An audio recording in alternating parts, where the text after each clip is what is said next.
They survive. They always survive, whilst I lose everything. Hello and welcome back to the Doctor Who Marathon. I'm your host McEdam, and today we're going to be talking about the two-parter Daleks in Manhattan and Evolution of the Daleks, written by Helen Rayner and directed by James Stone. Yeah, we're talking about two James Stone's stories in a row, after he also directed Cyberwoman for Torchwood, which actually aired, I believe, a year prior in 2006. This is Martha's introduction to the Daleks after she heard the name at the end of Gridlock, where the Doctor describes his backstory about the Time War and stuff. Now, it is important to note that this is the fourth Dalek story in 3 years in a row. And at this point, audience viewers got pretty tired of the Daleks. It was also around here that the rumours were speculating that there was a deal made with BBC and the Terry Nation estate that means that a Dalek must appear at least in one story per year, at least per season, which I don't know if it's true or not. However, seeing as this issue of Daleks seemingly being in every series still becomes an issue, and it's still a problem I say to this day. I'm recording this before any news of the series 13 is a thing, so for as far as I'm concerned, we're only at series 12, just after the New Year's special. Then this problem of Daleks constantly appearing, not getting really a big time for a break, is still an ongoing issue. But personally, I don't think it's a problem here, and I think the main cause of that, at least why I don't think it's much of a problem, is that the idea, one of the issues with the new series using Daleks constantly is that we never get the feeling that they are gone. It constantly feels like the Daleks are still around. The last Daleks in existence thing just kind of gets tired, but these are Daleks that we've met before, as this story deals with the Cult of Skaro, a group of Daleks that we have previously seen in Army of Ghosts and Doomsday in the finale of the two-parter. It is strange that we're getting a Dalek story midway through the series, and Series 3 is actually the first series in the revived era that doesn't have a Dalek story at the end of the series. Yeah. Now, if you go on the internet and you want to listen to the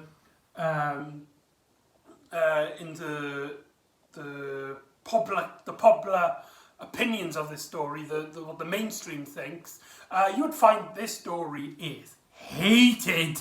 Like, there are people out there that make entire lists on why this story is easily the worst Dalek story of all time, including the classic era. Is it that bad? What? Like, I understand if it might not be your thing, but bad? Come on, it's not that bad. This also sees the return of the Daleks at the Empire State Building. Yeah, the return, yes. The Daleks have previously appeared on the Empire State Building during the events of The Chase, the first Doctor adventure. So it's a nice little nod to that, but it also kind of retroactively puts... means that the Daleks' appearance in terms of chronological timeline means that I believe this story comes first in terms of the universe's timeline. So the Cult of Skaro were there first, and then the 60s Daleks were there. It's completely mental. It's completely insane. With the second episode, this is also the first time we have the classic Of the Dalek title in, which was seen popular during the classic era, and Evolution of the Daleks is the first Dalek story of the revived era to do this, so that's very cool. The that's all I got to really talk about the start of this. Anyway, let's go into covers, shall we? This is the official vanilla release of the episode, which also comes with the Lazarus Experiment and 42. With obviously the Daleks would be the prominent story, especially if it's the two-parter. So we get this lovely image here. And like always, I've printed off my own DVD cover to fit with my bookshelf. So let's put these together and look at it. Ready? 1, 2, 3. There you go. This DVD cover was created by Christopher Doctor Who DVD Covers, who does a fantastic job. That's the front cover of it, showing Dalek Sec as a prominent figure, as we got Dr. Martha. I just realised there's a lot of side characters that don't get shown on this cover. It's actually really light in visual style. Not to say that it's bad. Christopher does a great job at these covers, but anyway, so that's the cover. Here's the spine if anyone is interested. Very nice. You got David Tennant. Well, the 10th Doctor there. I'm sorry. I'm so sorry. Sorry. You just can't stop quoting the 10th. He's just so iconic. And here's the spine, which kind of gives away the fact that, I didn't make this. I've also put, also includes the episodes The Lazarus Experiment and 42 there, just because, it does include those episodes on disc. It's annoying that the vanilla releases or every Doctor Who release doesn't come separately with the stories. I would love to have each episode, each story of series 3 as its own DVD with tons of special features and stuff. But maybe I can customize my own DVDs. I'll do maybe that's an idea for later on in life. But anyway, that's the covers. So onto the story. We actually start off the first episode with a really great hook in the pre-credit sequence as we get introduced to Tallulah and her boyfriend Laszlo. Tallulah is a showgirl. She works in the theatre and she starts singing and dances and stuff. And when she goes off, Laszlo notices something and goes to investigate, only to be attacked by Pigman. Yeah, this story revolves around Daleks having a pig slave race. This all ties in with their experiments that they've been doing throughout this story. This is one of the elements that a lot of people criticize this story for. The pig slaves are a very silly idea and it's a very silly race, and it's hard to take them seriously. If that's your issue with this story, that's completely fine. Personally, I have no issues with them. For example, my main ideas is that the idea of an alien race or any sort of Doctor Who or any sort of alien sci-fi monster being a half human, half animal that we're familiar with is kind of a familiar trope. I mean, we've seen it before in the same series with the Jadoon and many other sci-fi, not just this story, but Star Wars, Star Trek, the Marvel Cinematic Universe. Just almost every franchise that deals with somewhat with sci-fi always has a half human, half lizard, rabbit, dog, cat, pig, whatever. But I also feel like they, for some reason, they get a really prominent role in this story. We get some really great scenes with them, really great moments with them. Some slower moments and bigger moments. They also have part of an emotional baggage of a particular character relationship throughout the story. And yes, pig people is a silly idea. It's a very, very silly idea. But I think it works in context. So after the pre-credit sequence, we have the Doctor and Martha arriving in 1930 New York, where originally they were just going to have like a nice little look, but it turns out that there is a mystery. People have been disappearing in, what's it called, Hooverville? Doesn't say on the back, I believe it's Hooverville, which turns out to be basically a slum, a village of homeless people in the park of the center of Manhattan, essentially, as we get introduced to Solomon, the leader of the pact. And one of the things this story does so well, so phenomenally well, is its world building and its political stance. Like, the Daleks got to take advantage of this society where manual labour is cheap because people are so desperate for work, so desperate for just to get into it. Whilst the rich people are basically taking advantage of everyone, and the Daleks have been using that system, the idea of capitalism, to achieve their goals. That is just such a perfect and brilliant idea. And what's really great is that we get to see really each level of this world. Solomon is such a fascinating character. The first time we meet him, he actually breaks up a fight between these two men, and he breaks up the bread and he gives it to the two people, showing that he's really a really heroic character. This is also a mention to a biblical story, which I'm not too familiar with.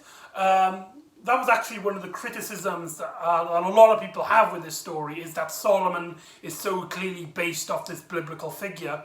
But as somebody who doesn't know that story all too well, I couldn't, compare. I couldn't make comparisons. I couldn't be like, well, that's clearly just like the Jesus story or something like that.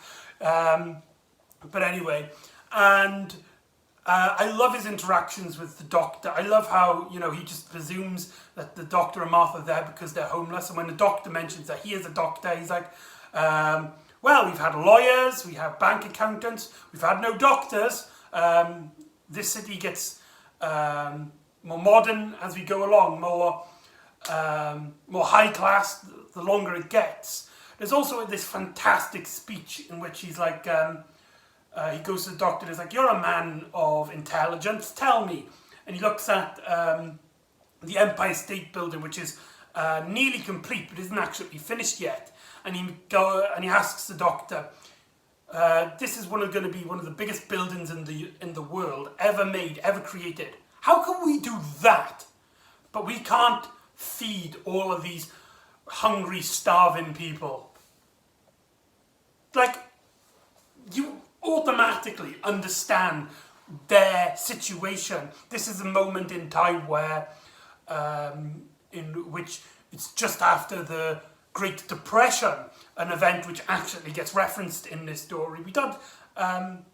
We see the aftermath. We don't actually go into depth about what it actually is. All we know really in terms of this story is that a lot of people are unemployed because of it, and a lot of people are basically doing everything they can just to keep their money going, just so that they can survive and keep out of Whoville, where the poor go. One character named Frank is played by none other than Andrew Garfield. Spider-Man himself, Andrew Garfield. Yes, Andrew Garfield in a Doctor Who story 5-6 years before he was in the Amazing Spider-Man. What next? Is Tobey Maguire? Is Tom Holland going to be in a Doctor Who story next? Who knows? But that's just some really cool casting, a pretty iconic actor. But yeah, the whole of the city gives a nice backdrop to this environment, and you really feel for the emotional impact of these characters. And the Doctor goes in, basically is trying to help them to investigate. All the while, this rich asshole, I can't remember his name, who's basically working for the Daleks and is actually working on the Empire State Building, tries to basically force all of his workers to work overtime to get the job done by tonight. Why such a rush? Well, you see, he's working with the Daleks and they are planning to use a radiation from the sun to energize their devices, and that's what they need. But this can only be in a certain time frame. When the gamma radiations are hitting Earth, that's what they need, that's what they want. And so he basically, after a few of them get taken away by Daleks because they weren't doing the work, he then goes down to Hooverville and asks for any volunteers to go down the sewers, pretending, of course, that they are going to get paid. In actuality, they're going to be turned into pig slaves for the Daleks. As the Doctor and Martha volunteer, along with Solomon and Frank, we go down into the sewers, and we have this phenomenal, like, people complain about the pig stuff. We have this really beautifully shot. You can feel James Stone, because so far his stories have been very horror based. Not really horror stories, not really like anything gruesome or proper frightening stuff, but horror based, have that sort of horror atmosphere. And this is a great time to show off his directing style, as we get this really slow moment where down in the sewers they discover a person, and he's like shoveled up in the corner, and the Doctor slowly goes towards him, revealing that he is one of these pig creatures, and it looks so sad. It's like it knows it's been abandoned, of which, and there's not really much of dialogue there. It's just, the Doctor and this pig creature just staring at each other for a little bit, as the Doctor proclaims, "I'm so sorry." One of the 10th Doctor's catchphrases. But that is just such a gorgeous scene. Like, sure, the pig monsters it's just a silly concept, and it's not even a new thing to New Who, as we've seen a pig-like creature in Aliens in London and World War III, or at least in one of those episodes. But it's still got some really great moments, as then these pig army arrive and start chasing all of these people down through the sewers. They manage to escape, all except for Frank, who gets captured by the pig people, and they find themselves in Tallulah's theatre, where they get introduced to Tallulah. Now, here's a fun thing I've noticed. Tallulah, at this point, threatens our characters with a gun, which turns out to be a fake prop. There's something that also happens, a gun, which turned out to be fake, in Gridlock, when Martha was being taken hostage by the couple. Is this a theme? Is this something going on? As somebody who obviously has watched all of Series 3, something like that gets played up in the finale. So I don't know if this was intentional or not, or it just so happens that we have this theme of fake guns. I don't know. I honestly don't know. But here we get Tallulah. Now, I can't remember the actress's name. That's really, really irritating. But she would later go on to Big Finish audio dramas and play the Sixth Doctor's companion, Constable Clark, who we've met in Crisscross, a companion which I've talked about in my Crisscross and the End of the Line vlogs. So if you want to know about them, go in there. Now, one of the huge criticisms. One of the things that people absolutely hate about this story is Tallulah herself, with her clearly fake American accent that's played over the top, her clearly comical expressions to everything. I like her. I like her. I just think she's a lot of fun. I like how,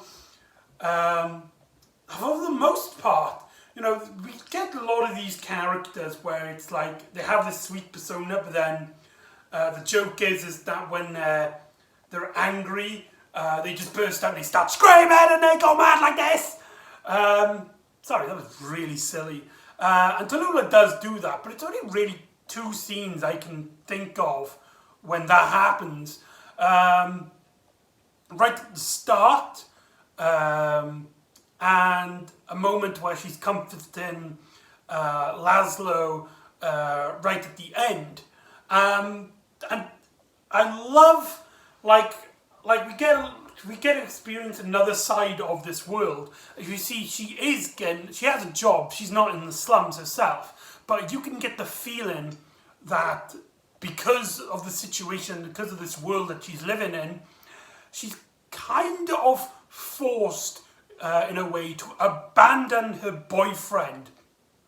We learn that the events of the pre-credit sequence was 2 weeks ago. Laszlo has been missing for 2 weeks. She called the police. They did nothing. But she still goes to work. She still doesn't really investigate. She doesn't get time to investigate. All she can do really is work, because she knows if she doesn't go to work, she's not going to get paid. If she doesn't get paid, then she's going into the slums. The fear of losing money to pay your rent, to pay your bills, is a fear that is so overwhelming that it stops her from looking at her partner.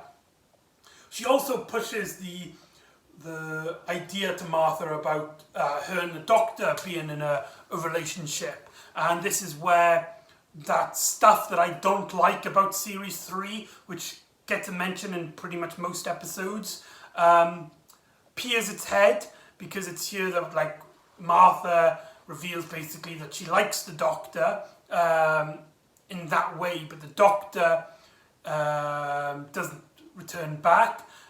First of all, it's played as a joke that the Doctor might be a homosexual, which I think is actually a really funny little gag there, because she calls him like he's into theatre, basically implying that, you know, he's very camp and that sort of thing. It's also funny because David Tennant was also a huge theatre actor before he was a big TV actor, so that's a thing. And yeah, we get some small moments of that, but I'm not keen on the idea of Martha being in love with the Doctor. I like the idea of at least, like, Martha feeling like she's being mistreated in a way, as the Doctor doesn't see that much into her, whilst she constantly is proving herself, unlike, say, Rose, where it's just like Rose does hardly anything and the Doctor just is memorized about how amazing Rose is, which is kind of an issue here with this moment. But I'm not keen on Martha loving the Doctor. But luckily that plays, her storyline of that does get resolved in later stories. So I will say that does work. I just realised I've talked about all of this, and the Doctor doesn't even know about the Daleks in the city yet. So yeah, we get a great moment of probably one of the fun scenes in this story is when Tallulah invites Martha to watch her go on stage, because, you know, everything's busy, everything's on work. At least you can do is just watch and enjoy yourself. And it's here that we get the "Put the Devil in Me" music number. Yes, this story has a music number. A Dalek story with a music number. Obviously this plays into the 1930s New York aesthetic, so it fits tonally in this story. And I think this scene was not only needed because it shows like how different humans are to Daleks. Daleks focus purely on the fact, of like military tactics and their superiority. Here we have just like, humans just enjoying themselves, having fun. Something which I feel like shows us the separation between Daleks and humans, especially how that becomes a bigger part in the plot later on. But also, and this is something you can hate me for, I like Put the Devil in Me. It's one of the tracks on the soundtrack that I have on CD, which I've previously shown in my Smith and Jones vlog, which I own. It's one of the tracks that I listen to a bunch of times. I don't know why. I get obsessed with it. I get addicted to it. It's something where when I listen to it, the first thing I do is replay it again, and I listen to it like 20 times in a row. It's just so catchy, it's just so upbeat. You put the devil in me. Da da da da da da da da da da da. I'm a country girl, I ain't seen a lot. Ba-da-ba-ba-da, and my heart goes bump. 1 and 1 makes 3. My bad, bad angel, she put the devil in me. Ba-da-da, ba-ba-da, ba-da-da-da-da-da. Sorry, that was a massive tangent. But, sorry, I just broke out into song then. Wow, I completely lost where I am in the story. Oh, that's pretty bad. But anyway, Martha gets kidnapped. The Doctor goes down after discovering that... Martha goes chasing for a pig slave that she's seen, but seems really different. He seems to have a lot more human traits, and he seems to be a lot more human emotions as he stands and watches Tallulah's performance before interrupting it. So Martha goes chasing for him, and another pig slave captures Martha to take to the Daleks, whereas the Doctor at this point, who has found a mutated blob on the floor, discovers that there's Daleks involved, and so him and Tallulah go down to the sewers to try and save Martha. Whereas Tallulah is played by by an actress who would later go play a Doctor Who companion. We have a scene in which she's basically the Doctor's companion for like a moment or two.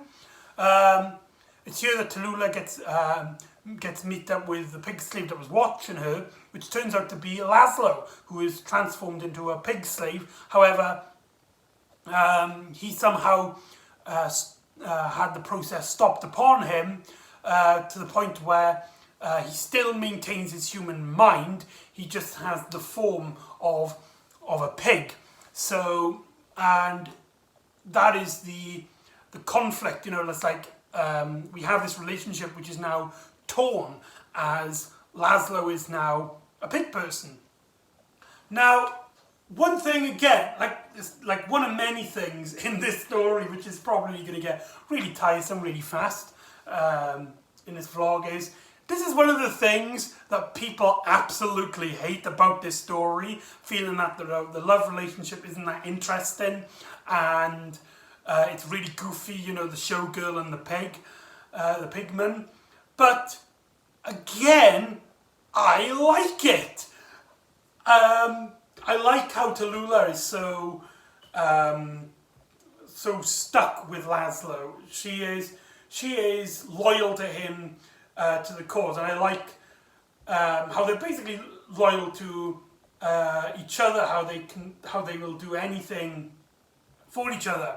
Laszlo risks the chance of being seen as horrible pig just to see her perform because he was feeling lonely, but he's still hiding away from her.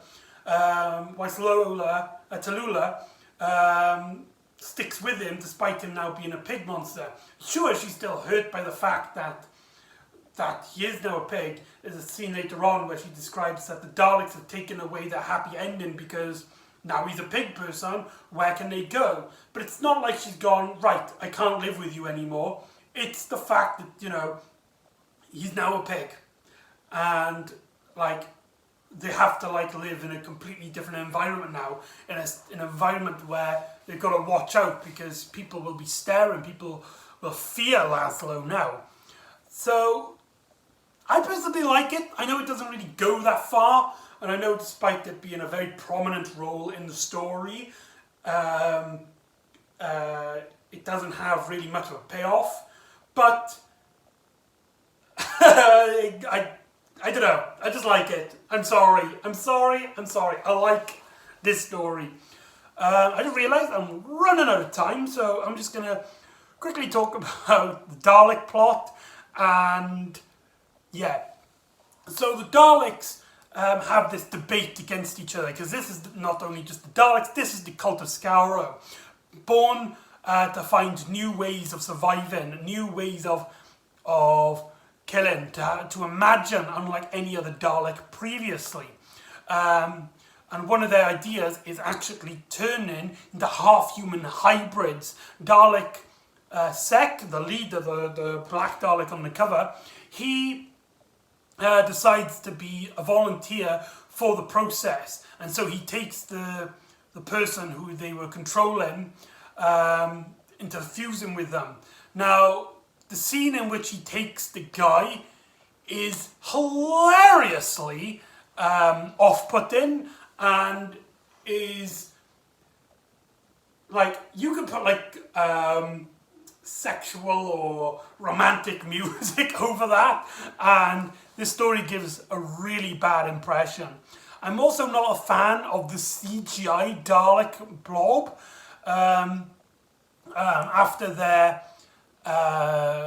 After the model work in the episode Dalek, I feel like this was a huge downgrade, but I understand why they did that, is so they can have the effect of him like basically eating the guy with the Dalek sex. I don't know what to describe it. Something that looks like a male anatomy. That's the best way I can put it without being censored. He sucks him up. Oh my god, that sounded wrong. He takes him up and starts transforming.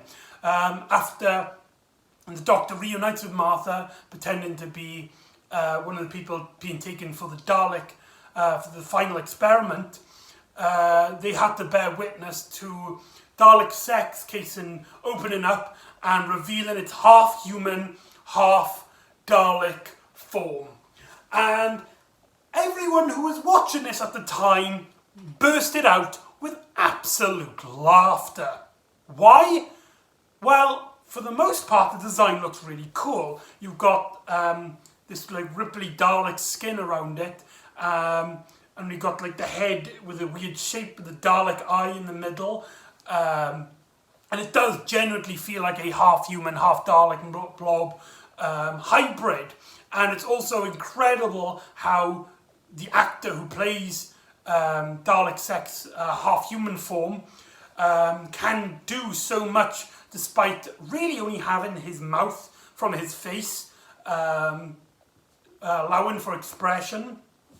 I also like how his vocal also changed to the point where it's kind of, not exactly, but it's kind of remnant of the Dalek's voice. Like, you could imagine this is what a Dalek sound like, not coming through a machine. Why is it so funny? Well, you see, Daleks have tentacles, and they decided to add that onto the head of this half-human, half-Dalek hybrid. The tentacles look, somebody should really censor this story, because my boy do they look like human anatomy. The male form of a human anatomy. Like, I don't want to say D-head, you know, he looks like a dickhead. That's the best way to describe it.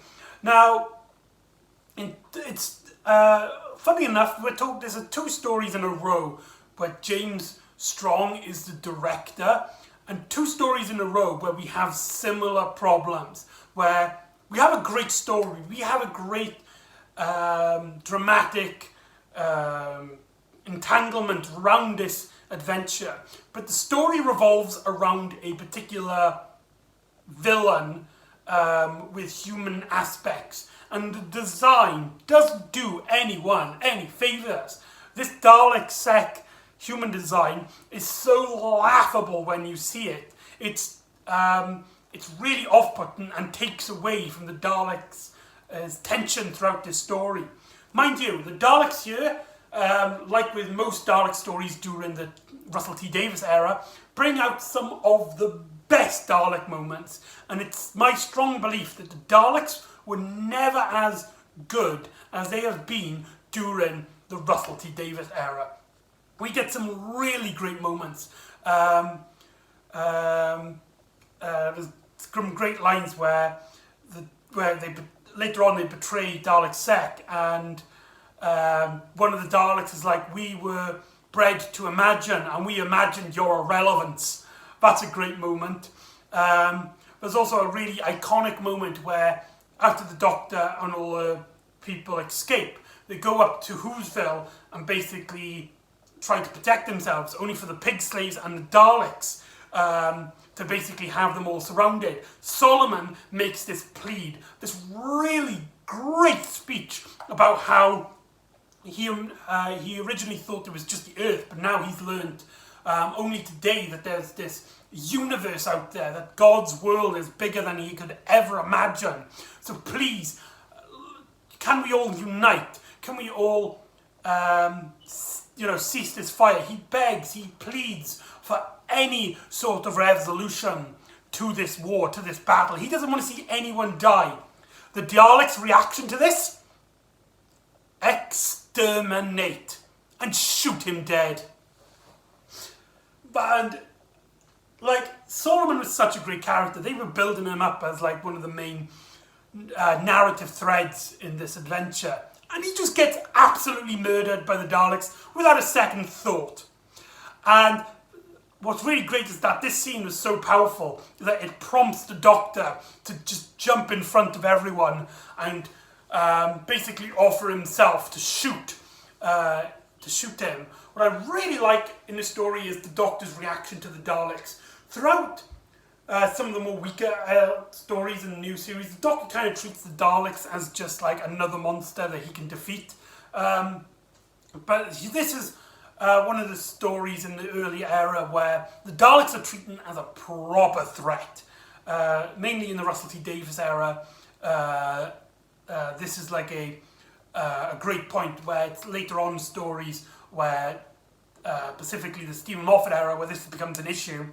But the Doctor really treats the Daleks as a threat for the majority. I love his reaction to when he discovers that the Daleks have survived once more.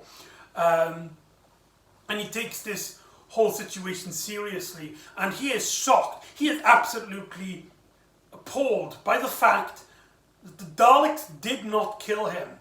Something's happened. Daleks changed their mind? What? That never happens. He must discover, he must hope that the Dalek Sec's human transformation is getting to him. To which it does. The Daleks, the Doctor and Sec have this discussion, and Dalek Sec is like, the Daleks' purpose is wrong. To hate is to wrong. We need to evolve to become a peace-loving race and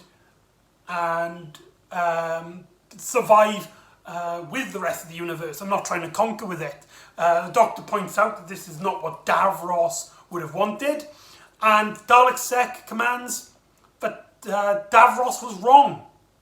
And so the Doctor helps him using a bunch of shells from previously people that they've killed during the Whoville mystery to basically organise, to help them with their experiments to try and get these half-human, half-Daleks with more human in them than Dalek, to which then the Doctor would take the TARDIS and find them a new home. And this is one of those things where a lot of people criticise the story, but I hugely disagree. This is so in character with Doctor. The Doctor is somebody who hopes, he is passionate, he will fight for any chance there is that for less death and more chance to save people. And this is a chance in which a Dalek is willing to change, willing to go, right, we will not become hate-fearing mongrels anymore. We will help humanity, we will help everybody, we will survive and live our own world. Just please help us. And so the Doctor does help. However, we get a secret distrust with Dalek Sec. There's this really great moment which reminds me a lot of The Chase. A lot of comparisons with the first Doctor story, The Chase. Very strange. In which two Daleks are talking in the sewers, and one of them's asking about their opinion on Dalek Sec. And the Dalek actually, before he even answers, turns its headpiece around to make sure that nobody's listening, and then turns back and is like, I don't think that the Dalek set's at the right mindset at the moment, and so they plot against him. And so they betray Dalek Sec at this point, and to have more Dalek in them than human in these soldiers, and turn them into an army race so they can conquer the Earth. Speaking of the Daleks have some really great moments in this story. What I really like about the Daleks here is that they're not just monsters, they're not just blobs encasing. They have a lot of great emotions, they've got personalities here. There's a great moment where Dalek Khan is talking to the guy they're working with, and the Dalek kind of seems jealous, almost envious by the fact that the humans survive whilst the Daleks are always destroyed. But here, in that scene, Dalek Khan mentions how his home planet was destroyed during the war, which sounds a bit odd because we've seen Skaro destroyed during remembrance of the Daleks. So unless that story is taking place during the Time War, there's a continuity error there. So you can kind of say that this story retcons it so that Remembrance of the Dalek takes place during the Time War. The Time War started sometime during or before the 7th Doctor era, meaning that during the 8th Doctor, the Time War started even during the TV movie. Interesting thoughts there, interesting idea there. Or you could just lead it up to a continuity error. Whatever you choose, whatever you want. And so we get this really silly moment where Dalek Sec is chained up and is crawling on the floor. I think that was a bit silly, I will admit. That was a bit I'm not taking that seriously when you got this actor in heavy makeup with his, and is just crawling on the floor in chains as if the story should really be censored. There's a lot of questionable moments like that in this adventure. The Doctor tracks that something is happening with the Dalekanium on top of the Empire State Building, and so he tries to get up to alter it. Now, one of the big criticisms that people have is with the gamma radiation scene. You see, the Doctor can't get the Dalekanium off in time, so he gets in between him and the radiation, and the radiation comes down visually as a bolt of lightning. And a lot of people criticise the science behind that. I understand why, if you hate this scene, why? Because, radiation and lightning aren't the same thing. And, that it, visually it doesn't make a lot of sense. However, I will say that the radiation, the gamma radiation is coming from the sun. Radiation doesn't really have a visual thing. Radiation is invisible, so how would you show that visually? And I make the arguments that the gamma radiation is what's causing the weather forecast to to go nuts. And so the storm is actually the gamma radiation messing up with Earth's weather. That's how I'm imagining anyway. In the story though, it is supposed to be implied that the gamma radiation does take the form of lightning. The Doctor even states, it's like, sorry, I got in the way of the lightning. So that's a bit confusing.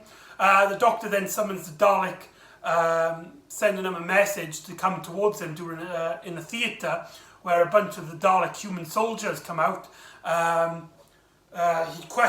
He makes them realise their humanity as a bit of Time Lord in them. There could be a new race of Time Lords. There's a chance that the Doctor could bring back the Time Lords using the Daleks' technology.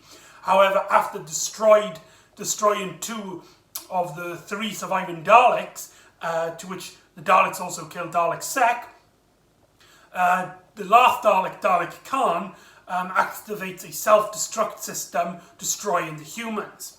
Now, this is another criticism with this story, which I actually agree with. If Dalek Khan had a self-destruct system, maybe he should have used that prior to 2 of his mates being destroyed.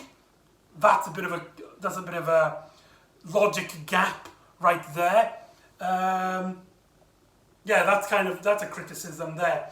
But anyway, so the Doctor then confronts the final Dalek, Dalek Khan, to which he uses a emergency temporal shift, escaping, leaving a Dalek surviving as the Doctor is waiting for his next encounter with the Daleks. This will then play into the final story of Series 4. So this storyline gets paid off, but it's not like it's something that build up. It's like, oh, maybe when this Dalek Khan comes back. It's something that like it happens, and then the Doctor's like, I'm gonna catch up with him eventually at one point. But at the moment, there's no chance of finding him, and I will take him down whenever I see him next.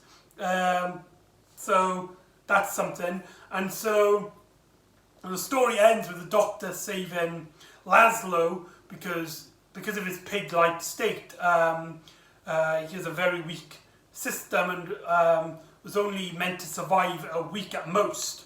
The Doctor has fixed him so he now has roughly a human lifespan, but he still takes the form of a pig. He gets adopted by the Whovillians. Whovillians? Is that what they call them? As Andrew Garfield's Frank becomes the new leader after the death of Solomon. So Doctor and Martha then enter into the TARDIS, and that's the end of the story. So there you go, that's Daleks in Manhattan and evolution of the Daleks. Overall, it's a great story. I, honest to God, enjoy it. Sure, it has some quirks. Sure, it's a bit silly sometimes, but I think thematically and politically, the story makes a lot of sense. It's so great to see Daleks using this environment, the Manhattan in the 1930s, as a great way to basically take advantage and get what they need from. Whilst we see the underground, the poor basically being taken advantage of. There's a lot of great themes and a lot of great moments, and I had a lot of fun. It's one of those stories where I, honest to God, don't understand why people hate it. Like maybe I'm not too keen on this story, fair enough, but hate it? One of the worst Dalek stories in the revived series of all time. I mean, I don't even think it's the worst Dalek story in the revived series. There are plenty of Dalek stories during the Stephen Moffat era that deserve it. Hell, I would take this over Armies of Ghosts and Doomsday any day of the week.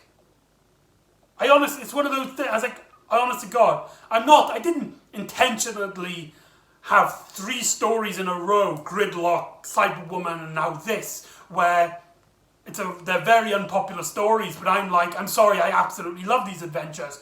But it's true, I really enjoyed the story, and I don't understand.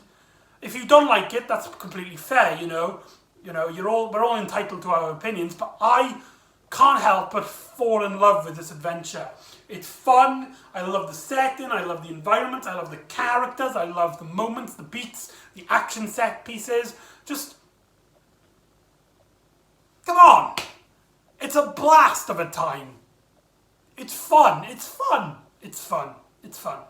So there you go, that's Daleks in Manhattan and Evolution of the Daleks. So join me next time when the tortured team go into one of the most adult, one of the most darker elements of the adult world of Doctor Who, the fairies.